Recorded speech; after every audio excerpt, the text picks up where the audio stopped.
Peace y'all, welcome back to RCB-TV. Today we're going to be doing a how I make elderberry syrup video. Since my What's My Bag Corona edition video, a lot of people have requested that I do a video on how I make my elderberry syrup.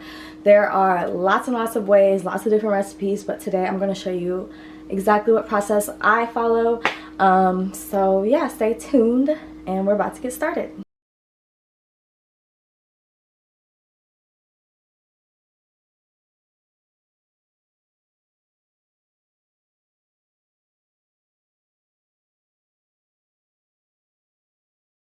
So you are going to add all of your ingredients to your saucepan on high heat. Let it sit for a minute. Stir it up a little bit, and then you'll turn that heat down to low and let it sit for maybe about 20-30 minutes. Yeah. So while your mixture sits, you're going to want to get a couple of items for our next step. You'll need a strainer. If you have one of those little hand strainers, that would probably be better, but I don't have one, so I'm using this.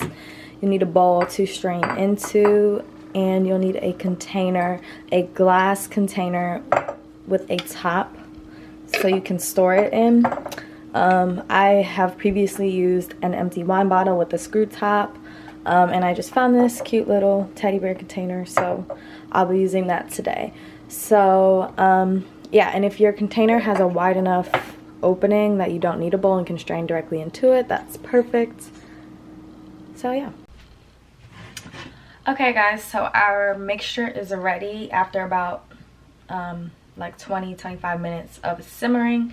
So now you are going to pour the mixture through whatever strainer you're using into your bowl. Sorry, I'm focusing. Pour it all in.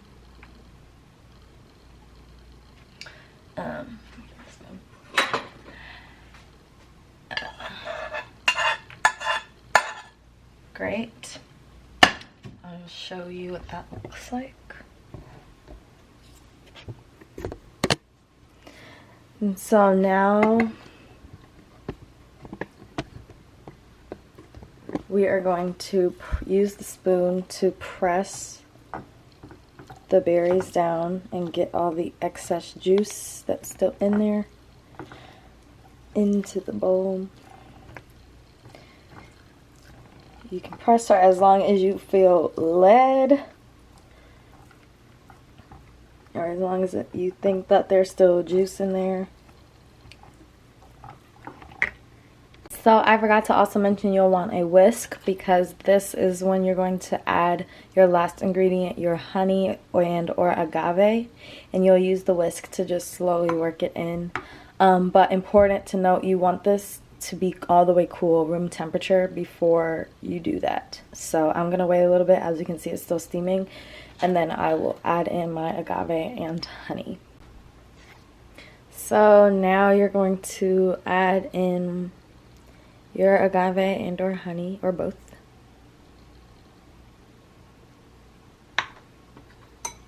And just slowly stir.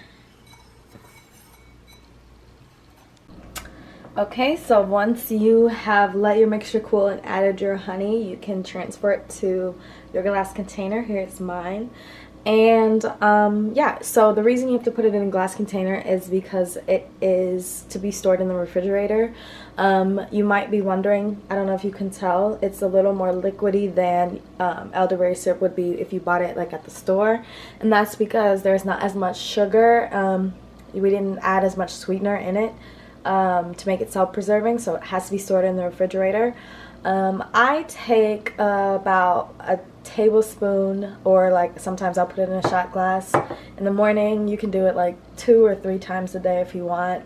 So yeah, again, if you have any questions, please comment and let me know. And if you make your own syrup at home, please comment and let me know. Take a picture, send a video, and let me know how it goes for you. Thanks for watching.